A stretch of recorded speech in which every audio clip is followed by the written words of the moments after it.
the phones. Turn on this Apple TV here. Okay, so today we're going to be discussing the title of the lecture is Overcoming the Forces of the Senses. So Krishna gives a few instructions in regards to that. So we're looking at 5.22 to 24. Let's see here, chapter 5, 22 to 24. Is it working? It's Sonic the Hedgehog. Is that what that is? I think so. Anyways. So 5.22, so we'll go over the Sanskrit of this one. For the rest of them, I'll just kind of do it on my own, and then I'll speak a few words and see how far we can go with this. We don't have so long to cover all the things, but it's basic knowledge.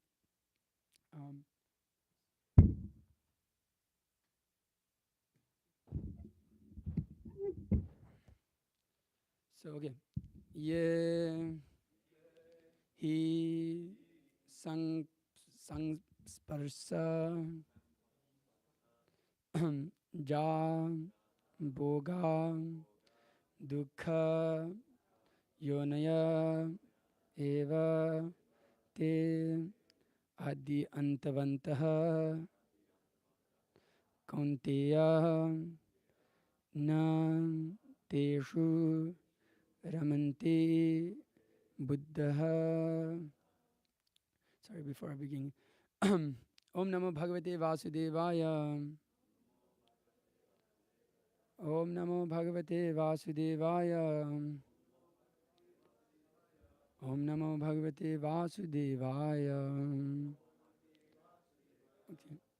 Yehi sang sparsha jabhoga dukkayonaya evata te adya antavanta kaunteya nateshu ramanti buddhaha yepi sang sparsha jabhoga dukkayona evate adyantavantah kaunteya nateshu ramanti buddhaha yehi sangsparsha jabhoga dukkayonaya evate adyantavantah kaunteya nateshu ramanti buddhaha. Okay. Would anyone like to repeat?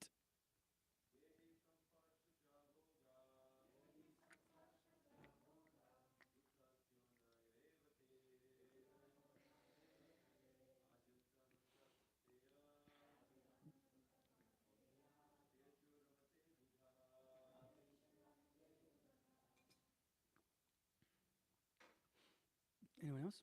Mataji's? Yehi sangsparsha jabhoga evate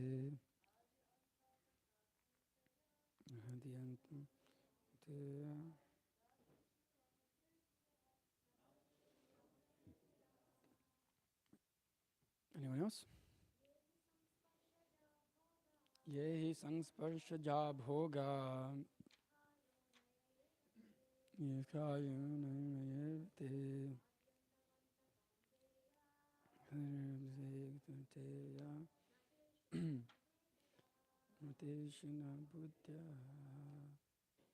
Okay.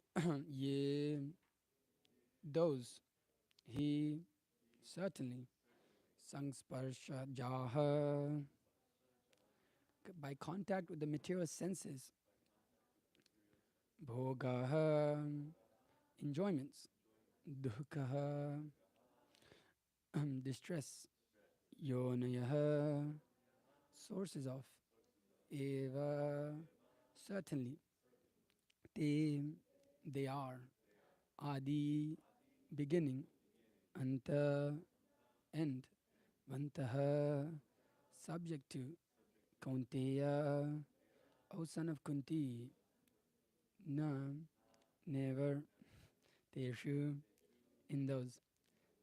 Ramate takes delight.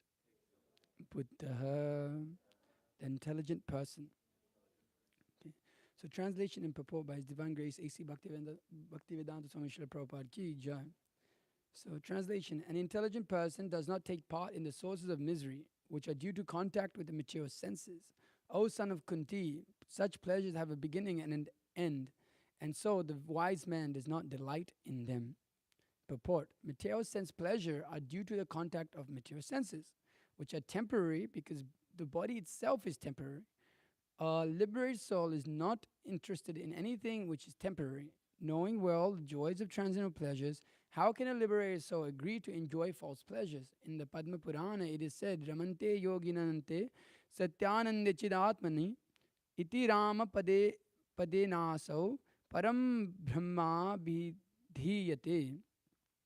The mystic derive unlimited transcendental pleasure from the absolute truth, and therefore the supreme absolute truth, the personality of Godhead, is known as Rama. In the Srimad Bhagavatam also it is said, Nayanam deho deha bhajam niloke kashtan kama narhete vidyubhujam tapo divyam putrakaye na sattvam suddhayed yasmad brahma saukam tvanantam. My dear sons, there is no reason to labor very hard for sense pleasure within this human form of life. Such pleasures are available to the stool eaters' hogs. Rather, you should undergo penance in this life by which your existence will be purified, and as a result, you will be able to enjoy unlimited transcendental bliss. Therefore, those who are true yogis or learned transcendentalists are not attracted by sense pleasures, which are causes of continuous material existence.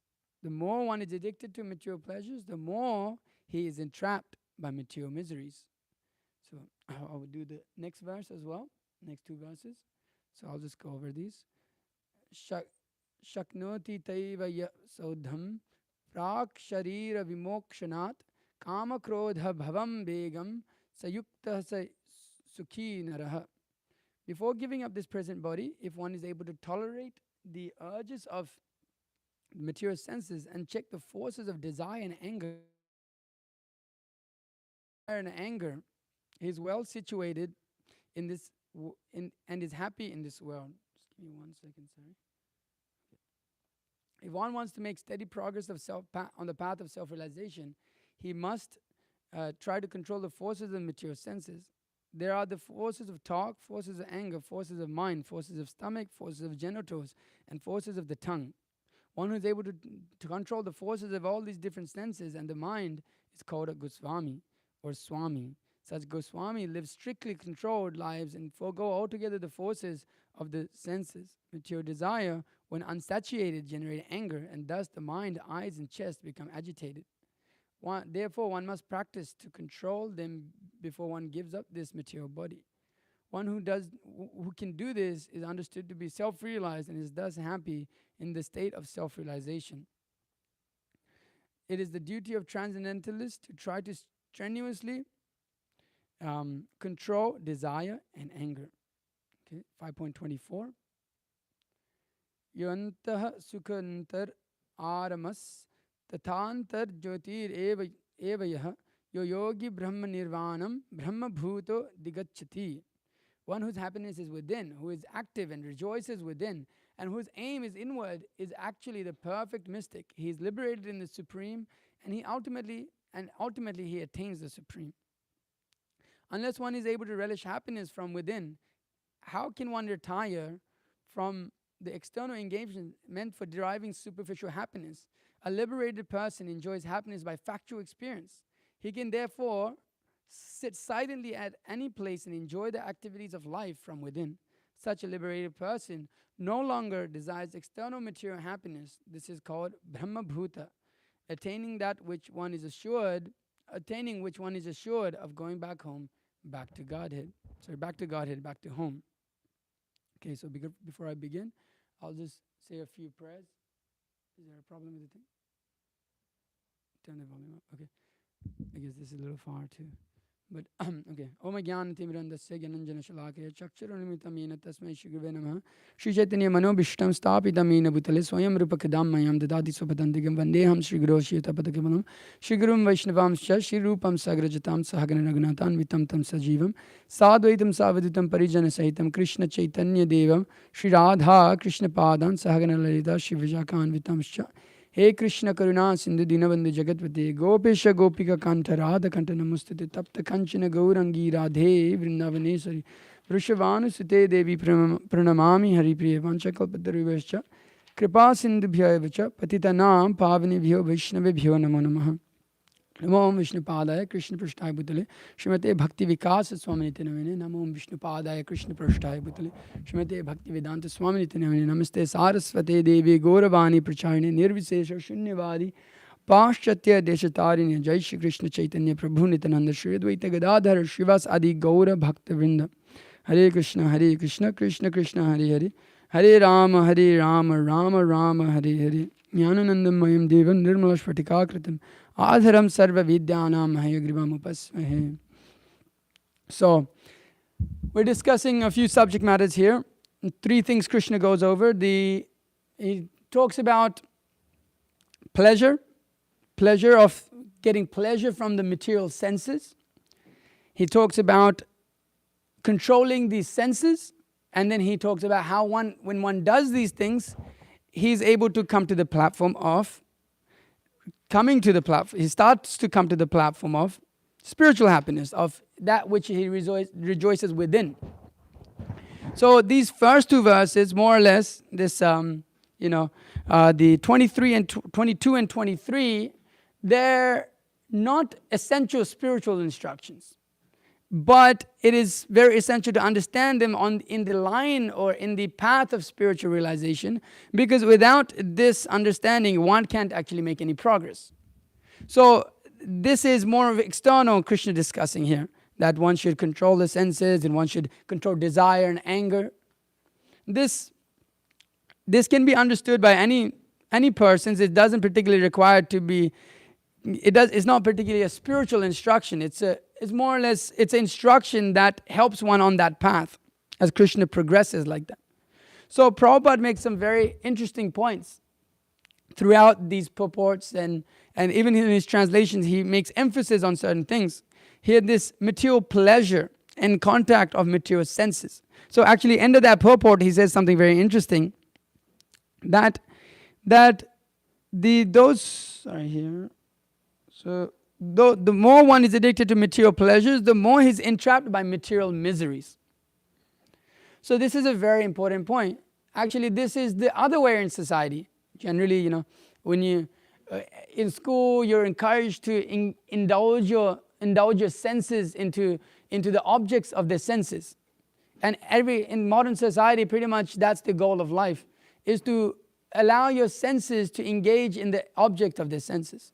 You have your senses, and the objects of my senses, we have different senses. The object of my seeing may be a beautiful woman or a beautiful man. The object of my hearing may be of a very amazing song that just came out. The object of my feeling may be a very soft pillow, or maybe so many other things. So we have the senses and the object of the senses. And so when the senses come in, Krishna describes that when later, I can't remember which chapter, but he starts with the nature in the enjoy and consciousness.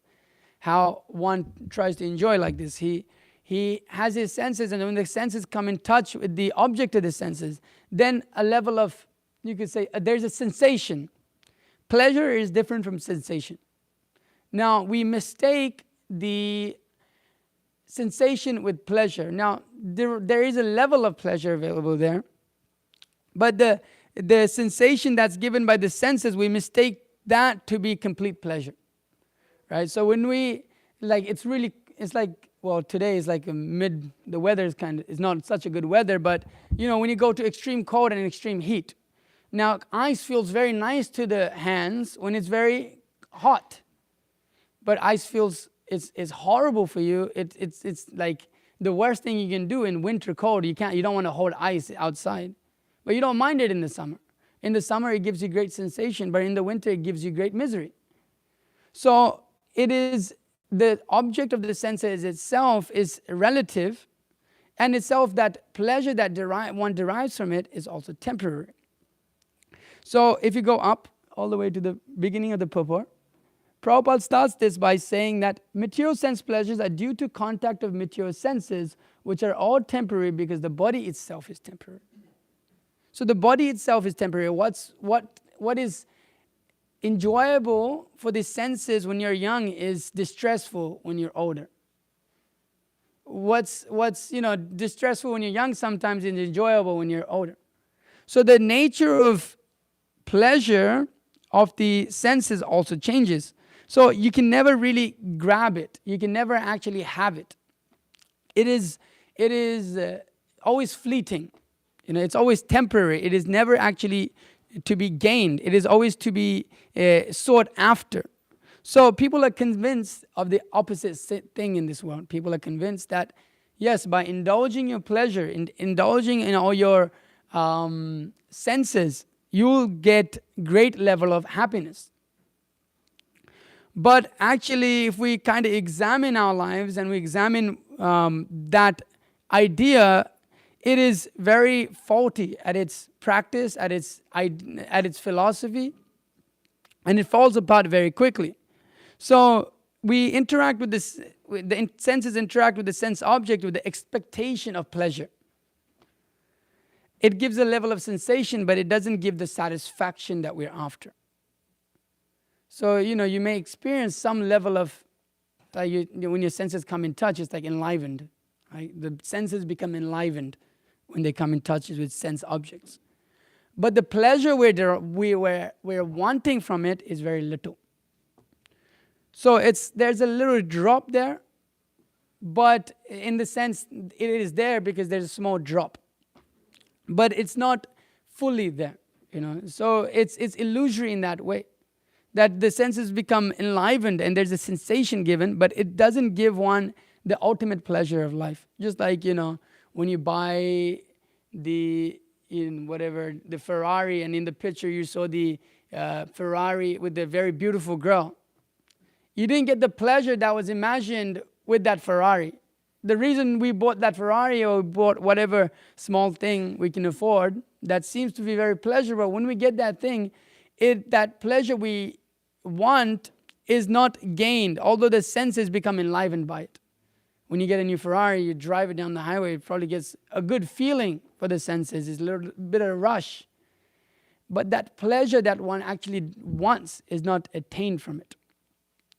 So a person in the mode of mature nature, in this mature nature, cannot understand this point. Because intelligence is bewildered by the senses. Intelligence is bewildered by the senses. So, but a person who is actually intelligent, who thinks in terms of ultimate benefit, he can understand this point. He can understand. It doesn't require a great spiritualist to understand this point.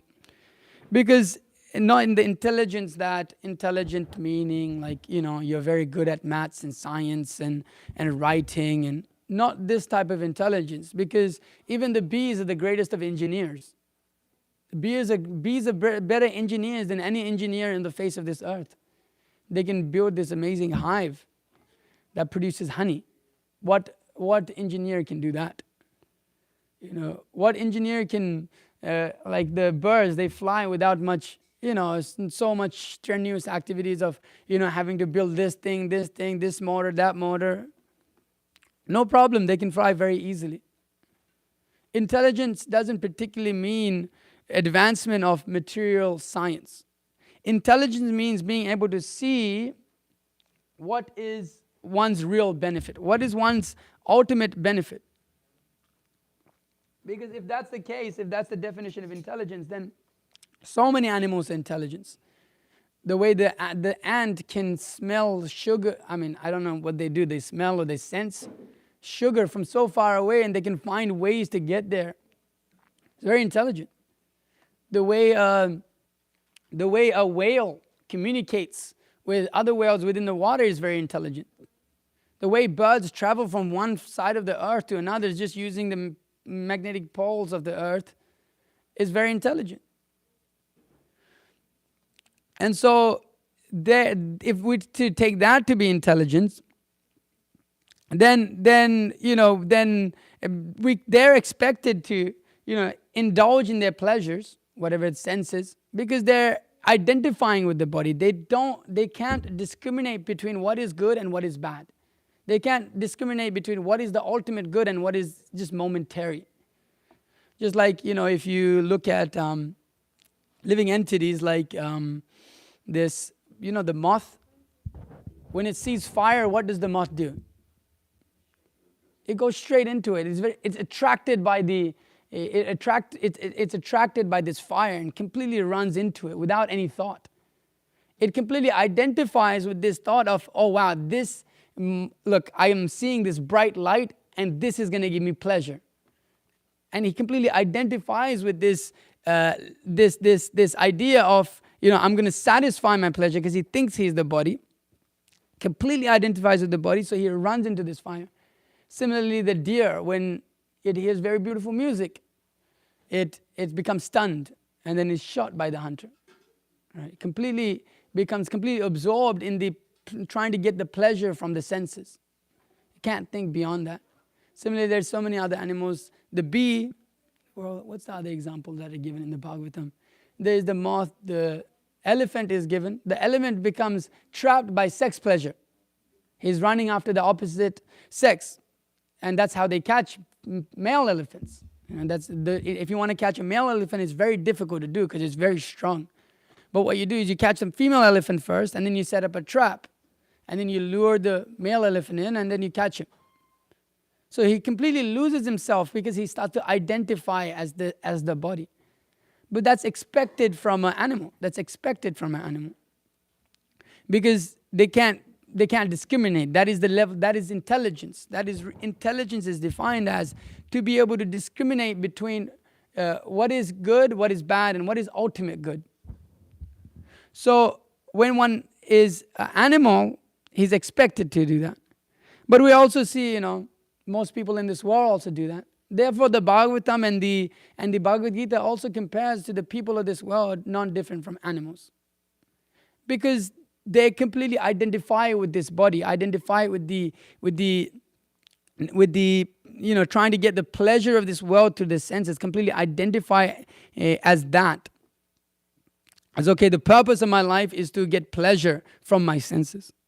So what is that? That's drink, eat, and be merry, for tomorrow we shall all die. Just enjoy life. Enjoy life as much as you can. Indulge yourself as much as you can. So, but the pleasure of this world is like one drop. It's like one drop. It's like there's some pleasure there, but at the same time, just like we often give the example, if you're eating ice cream, you eat sand along with it. That's the pleasure of this world. That's the pleasure of this world, that you're eating ice cream, but there's sand in it. Can you really enjoy that ice cream? No. So this thing that Prabhupada is saying, that when one is addicted to material pleasure, the more one is addicted to material pleasure, the more he is entrapped by material miseries. When we want to derive pleasure from this material senses, we desire material pleasures, there's so much suffering involved. So much suffering. And the illusion is as such, when we do get that little bit of that drop of pleasure, we consider that to be, oh wow, all that suffering was completely worth it, and we forget about it. Like, no, that was completely worth it. Just like, if nowadays we want to eat so many nice things, but what's the consequence? There's fast food, McDonald's and Pizza Hut and all these things. What's the consequence? It may feel so nice now, but the consequence is your health completely gets ruined. Your mind, your consciousness get completely polluted. So although there seems to be a small amount of pleasure, a lot of suffering comes along with it. If we want to have great sex, then one needs to suffer so much. One needs to go through maybe so many different studies. One needs to go through, working such a hard job day in, day out. I know a person who works like 12 hours a day just to derive a little bit of pleasure. And then one has to, go and arrange certain things for the girl or the guy or whatever it is. And then at the end of it, the pleasure is just so small. But because the material world is dukkhalem ashashvatam, a constant place of misery, when we experience a little drop, it feels like all the world, it's all worth it for this. Because one doesn't have a higher understanding. So the more one tries to enjoy in this world, the more miserable one becomes. Just like if you examine society in general, this whole sex culture, how much misery it's brought about to people. How much misery it's brought about. Because you look at before like that, I was looking into it and it looked like it really came in around that 60s era, around that, just that 50s era coming in like that. And you examine some of the statistics when that sex culture came in, it really ruined families completely. The idea of contraception, the idea of using all these things. It seems wonderful. Wow, enjoy life. Yes, now I won't have a baby by using this method. Now I can enjoy life. But the result of such thing is there's reaction involved. Because the body, or the human body, is a tool to use for self-realization, not for sense enjoyment. It is given for that. There's religious conducts that have been placed that when one performs the wrong activity, it is considered sinful. So one gets a sinful reaction for such a thing. So this world, we try to enjoy it now. The culture of drinking, the culture of intoxication, that became so prominent. So as a result of that, there's so much suffering now. There's barely any families together. The culture of sex demands so much from everyone. There's so much anxiety around it. Although it seems to be so pleasurable, it's only heard of, not really experienced. So it is a great problem if one does not understand this fact. Actually, it's shown that, I saw some statistics that 50% of murders happen because people are intoxicated. And 50% of the people who murder are also intoxicated. So the desire for pleasure causes so much suffering in this world. The solution to this person was saying was, if you just cut out alcohol, there would be so much less problems in this world. You would cut out 50% of murders, 50% of people actually desiring to murder or coming to that platform. But the attachment to try to get that little bit of pleasure is so strong. So we're attached to this body, which is temporary by nature, birth, death, old age, and disease. So the more we try, the more we increase our suffering. The more we try to enjoy in this world, the more we increase our suffering. And so Prabhupada makes this point. A liberated soul is not interested in anything temporary, knowing well that joys of transcendental pleasures, how can a liberated soul agree to enjoy false pleasures? So here the mystics derive unlimited transcendental pleasures from the absolute truth, and therefore the absolute truth, the personality of Godhead, is known as Rama. So we're talking about material pleasures. That is the qualification that we're talking about. Pleasure is the symptom of the soul. It's not that we want to have no pleasure, but we want to have that pleasure which is eternal. That is literally the nature of the soul, that it is Satchit Ananda. It is Ananda, blissful by nature. So of course it desires it. But when it is conditioned to this body, it is conditioned to this temporary body, then there's no question of it. Then it experiences misery at every step. So then one has to start to inquire about real pleasure. This Ramante Yoginante, mystics derive pleasure derive unlimited transcendental pleasure. By how? By understanding from pleasures from the absolute truth, and therefore the supreme truth, the personality of God, is known as Rama. By understanding this, understanding the absolute truth, derive pleasure from the absolute truth, as known as Rama. So Rama literally means the reservoir of pleasure. So we have to start to, as Krishna is mentioning here, that there is a level of limitations put on oneself. You have to control your senses, as the next verse often is saying, that one has to become a Goswami. One has to learn to control his mind, his senses, his tongue, his belly, and genitals. Person who can do this, he can control the urges of anger, lust. So this is required. But nowadays the freedom is so much promoted. Freedom, let everyone be free. But you don't let a child be free. Why? Because he'll harm himself. You never let a child free. Your child is always under your watch. So the idea of freedom is completely miscalculated and misused to exploit people. That actually only persons who know, who understand how to use that freedom for proper purpose should be given freedom. Not everybody can be given freedom. Otherwise, there will just be chaos. Right?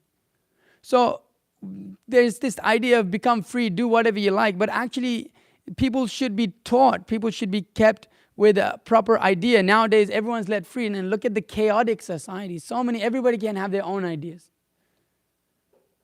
So, because Krishna in the Bhagavad Gita compares this to be demoniac consciousness.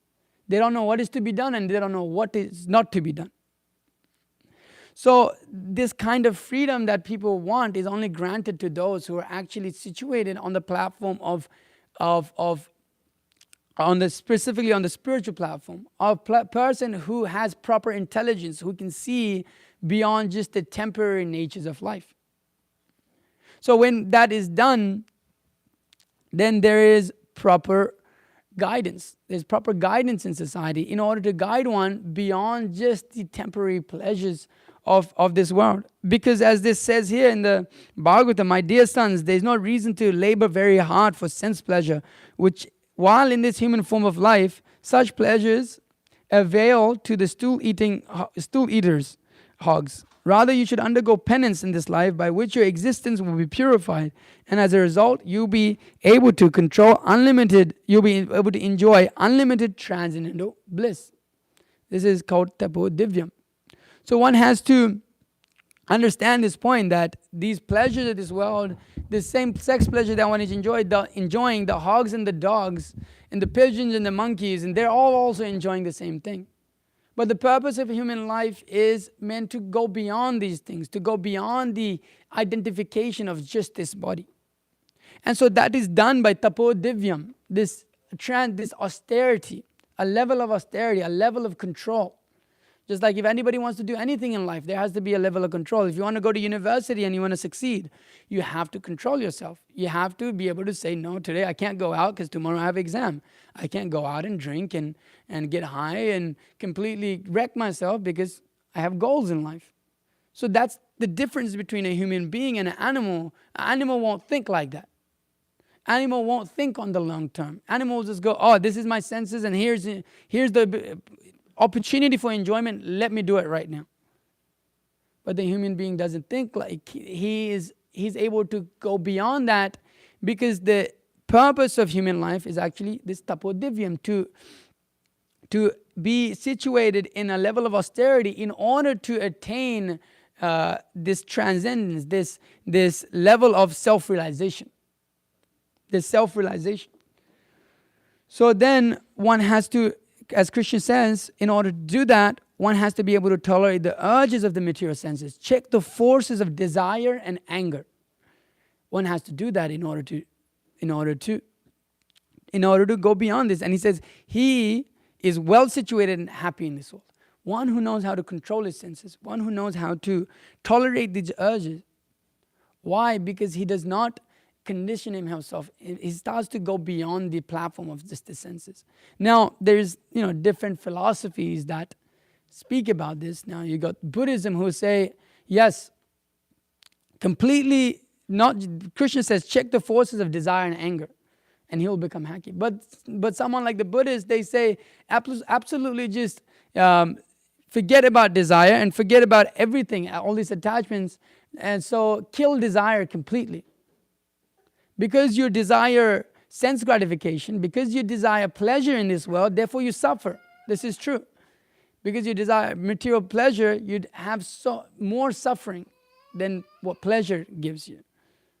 And that pleasure is a source of actually your misery. So actually don't have any desire to enjoy at all.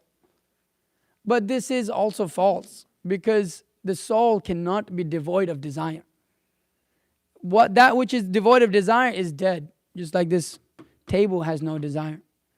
In the tradition of Buddhism, then you would say that this table has attained perfection because it's desireless, right?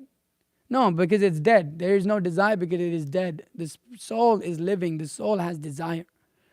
But that desire is to be is coming out in a way that is not actually pleasurable. It is actually because it is seeing through the lens of the body. It is identifying with this body. It is conditioned itself. It is conditioned itself through with this material nature. Therefore, he suffers. So one has to check these desires that one has. One has to check them, and by doing that, as the Nectar of Instruction says, one who's able to control the forces. Actually, Nectar of Instruction says this. There's forces of talk, forces of anger, forces of mind, forces of stomach, forces of genitals, and forces of the tongue. He becomes a Goswami, one who is the controller of the senses. And Nectar of Instruction particularly says that he can become the guru of the whole world, one who can control his senses like this. Because it is very difficult to do. Because if we don't control it, what happens is that material desire, the desire to be happy in this world, this desire becomes unsatiated, unfulfilled. And even if that desire is fulfilled, the want for the happiness is not fulfilled. The pleasure that we want is not fulfilled. Then again, it takes the same thing. It generates frustration, anger, bewilderment of memory. So whether our intense desire or pleasure is fulfilled in this world or not, it always causes frustration because it does not give one that pleasure that one really wants. This Ramante Yogina Ante, this unlimited transcendental pleasure is what the soul really is looking for. So one does not get that. One does not get that.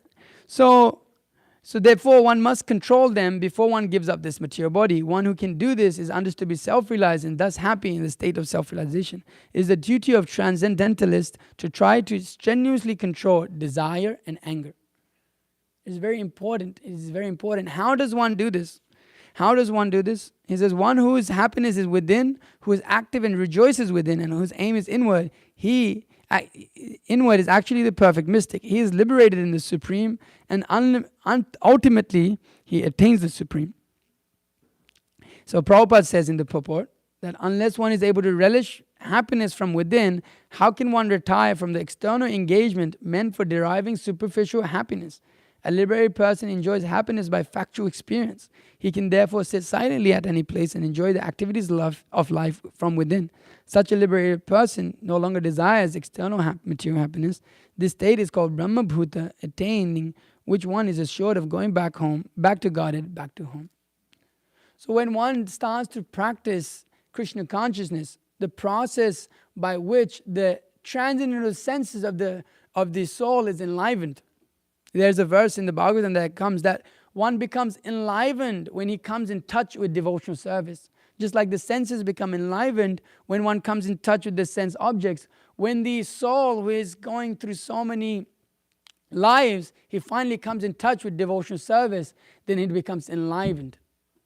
It becomes enlivened when it comes with this transcendental devotional service. So, does that mean that we just completely leave everything and forget about everything, like the Buddhists say, actually, forget about interacting in this world, just go to some mountain, sit there and just meditate? No. The senses are built to work. The mind is built to think. Everything that we have, they have a purpose to them. And so we're meant to engage that in a proper way. It's not that the attachment is the problem, it's the object of the attachment that's the problem. That's causing us so much misery. It's the material attachment that's the problem. It's not attachment itself. So attachment has place, desire has place, anger has place. Arjuna, he's a warrior on the battlefield. He has to be angry in order to fight. How can you fight peacefully? You have to be angry. You have to have a level of, Kshatriya means one who is a warrior. The quality of a warrior is that he's fierce. he doesn't double think when he has to kill someone. He doesn't feel compassion in it. He may, but he has to kill. He has to be very strong-hearted. So Arjuna has to use anger on the battlefield. So these are not they're not in themselves bad things, but when we use them, when it comes about by material attachment, then they cause us great pain. Because for Arjuna on the battlefield, anger is a great source of happiness. Why? Because he's using anger to serve Krishna. He's using his nature that he has to serve Krishna. Although it says one should control anger, that is real control of anger, to use it in the service of Krishna. So in order to make progress in spiritual life, we don't say completely let go of these things. We say transfer all those same propensities in the service of Krishna. So just like everybody desires, everybody desires to eat, everybody desires to sing, everybody desires to dance. So we do that when in relationship with Krishna. We put that in relationship with Krishna, so they become controlled. They're not just like a materialist. If he wants to eat something, he's pulled by his senses. Like, oh, now I want pizza. He's completely pulled by his senses to go and get pizza. But a devotee, he does not eat anything that which is not offered to the Supreme Personality of Godhead. Although he desires it, if he wants to take it, he can. He may take pizza, he may cook it himself, offer it with love to Krishna, and then take it. It's not the highest platform of devotion service, but it is controlled. The senses now are becoming controlled. So one controls his senses by coming to the platform of being absorbed in Krishna consciousness. So just like we have a few prayers in the Bhagavatam that come that I will absorb my eyes in seeing the beautiful form of the Lord. I'll engage my nose in smelling the flowers. I'll engage my tongue in tasting transcendental of prasadam. And I'll engage my feet in walking to the holy places. In that way, I will control all my senses. In that way, I'll purify all my senses. And in that way, when one engages oneself in this is, Prabhupada says here, this material senses, the senses become purified. And they become spiritualized. And so now we derive this Ramante Yoginanante Satyananda Chidatmani Iti Rama Pade Na Shau Param Brahma Vidhiyate, that we start to derive unlimited transcendental pleasure.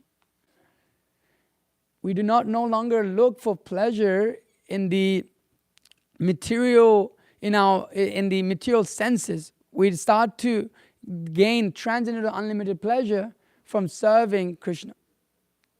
By doing that, one comes to the level of self-realization. That service to Krishna, he starts to experience complete happiness within. To such an extent that he no longer desires so much to try to go out and enjoy this world, but he's completely situated in happiness within. As the last text is saying here, Brahma Bhuta Prasanatma na sochiti nagangshati samasarveshu bhuteshu na bhaktim labate param. That one who is situated on the platform of this Brahma Bhuta transcendence, this platform of Krishna consciousness, he neither laments neither does he hanker for anything material. He is situated on Brahma Bhuta Prasanatma. He is completely situated and he attains pure devotional service. Mad bhaktim lavate param, unto me, and that which is the topmost thing, Krishna says. So, by coming to the platform of devotional service, all these senses are automatically controlled. It's not a separate endeavor. For the Buddhist, it's a separate endeavor. For the impersonalist, it's a separate endeavor. But for the devotee, controlling the senses automatically takes place when one simply engages in devotional service. Because Prabhupada often gives the example, just like if you're hungry, when you eat, your body becomes nourished and your hunger goes away also. So when one comes to spiritual life, he gets that pleasure that the soul is after, that pleasure that we are looking for, and his desire for material existence no longer is there. The hunger is gone. The desire to enjoy this material is gone, because one becomes completely satisfied when he experiences transcendental spiritual pleasure. And that's derived from Rama, the Rama who is the reservoir of pleasure. Therefore, Hare Krishna, Krishna Krishna, Hare Hare, Hare Rama, Rama Rama, Hare Hare. By chanting this mantra, the mood of this mantra is that, oh Krishna, please engage me in your service. Please engage my senses and my mind and my intelligence in your service. Don't let my mind be absorbed, my intelligence, my senses be absorbed in desires for material pleasure, for desire for material advancement. Don't let my intelligence be very sharp in arranging material life, but let my intelligence be very sharp in arranging life in such a way that I can serve you. That is the prayer of this mantra. And so when one becomes absorbed in that prayer, when one becomes situated in that loving devotional service to Krishna, then he starts to derive transcendental pleasure, because just like you water the root of the tree, all the branches become satisfied. So when the Supreme Personality of Godhead, Rama, he is satisfied naturally, because the soul is the part and parcel of the Supreme Personality of Godhead. The soul becomes completely satisfied to such an extent that he no longer has a care for these material pleasures of this world. So one overcomes the forces of the senses like this. Just like we have so much experience of, we have personal experience, and we also have so many other devotees who have these experiences of coming to devotional service, becoming enlivened by devotional service, and immediately letting all these things go. Because he starts to experience something much greater. Immediately letting this desire for sex go, immediately letting intoxication go, immediately letting this meat eating go, immediately letting all these impediments completely just go. How? Because he starts to dive into this ocean of devotion, this nectar of devotion. We have this book, Nectar of Devotion. Starts to experience, he becomes satisfied. So all these other things are no longer, even though they're there, like the Bhagavad Gita describes, sometimes the yogi, there's so much desires, it's like the ocean. Although the rivers are flowing in, he's like the ocean, he never moves. He's situated. He's stita dhira, means he's very fixed on his spiritual goal of life. So those desires may even come, but one does not act, because he has come to a higher level of intelligence. Intelligence stops us from doing dumb things. Just like if you're ever about to go on top of the roof and your mind says jump, your intelligence goes no way that's going to happen. So the yogi, the person who is in Krishna consciousness, he uses his transcendental intelligence to stop from indulging in these material pleasures with the material senses, because he understands that by doing such thing as Krishna is describing, he'll be able to come to the platform of real happiness, real pleasure. So this is the way in which one conquers the senses. One who is a Goswami, one who has conquered the senses, one who has control of the senses. He's no longer pulled by them anymore. So by engaging in Krishna consciousness, one can come to the platform of complete control. Control of the mind, control of the senses. What does that mean? That means the mind is engaged in hearing of Krishna, chanting of Krishna. The mind is engaged in thinking of Krishna, feeling for Krishna, willing for Krishna. The senses are engaged in service to Krishna. So one becomes situated in this transcendental consciousness by coming to the platform of Krishna consciousness. And from there, he's always situated happily, independent of what the situation is in this world, independent of whether there's famine or whether the world is completely happy, everybody in this world is happy. There may be so much suffering. For him, it doesn't make a difference. For him, he's situated on the path of complete transcendence. So we should take up the devotional service with seriousness, with sincerity. And when we do such a thing, then we'll be able to experience it ourselves also. But it requires a level of surrender, as Krishna says in the Bhagavad Gita. As you surrender unto me, I shall reward you accordingly. Love goes two ways. Love is a two-way street. So as we take up the process of devotional service, the more we'll actually gain, and Krishna will reveal himself to us more and more. And we'll no longer be controlled and pulled, just like that horse, the picture of that horse is there. Horses are there, constantly pulled by the senses here and there. In this world, nobody is really happy. There's this amazing verse in the Bhagavatam that comes that in this material world, every living entity desires some future happiness, which is exactly like a mirage in the desert. Where is water in the desert? Or in other words, where is happiness in this material world? As for this body, what is its value? It is merely a source of various diseases. The so-called philosophers, scientists, and politicians know this very well. Nonetheless, they aspire for temporary happiness. Happiness is very difficult to attain, but because they are unable to control their senses, they run after the so-called happiness of the material world and never come to the right conclusion. So even though we know this world is temporary and full of misery, because we don't know anything else, we constantly run after it. Therefore, because we don't take any proper advice, Krishna says in the Bhagavad Gita, Yashastra vidyam utrajya vartate kam avkaratah nasa siddhim apnoti na sukham na param gatim. He who disregards spiritual injunctions and acts according to his own whims attains neither perfection nor happiness nor the supreme destination. So one has to act according to scriptural injunctions, according to proper scriptural injunctions. And when he does such a thing, then he attains perfection, he attains happiness, and he attains the supreme destination. And that is, one can experience himself. This is pratyaksha vagamam dharmyam, Krishna says in the 9th chapter. So that this is seen by personal experience. You can get a personal experience, this firsthand.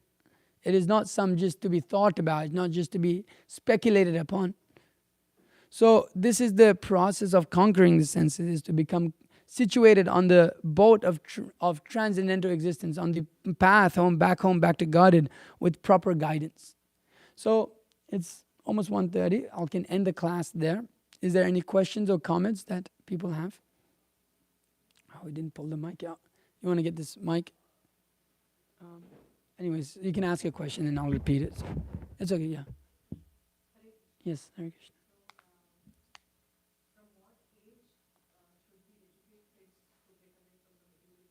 Mm-hmm.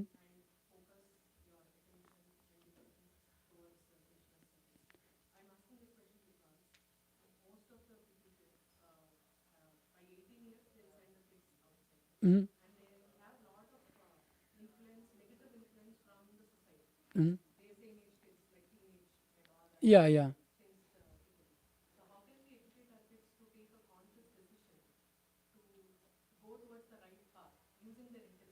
Mm. Yeah.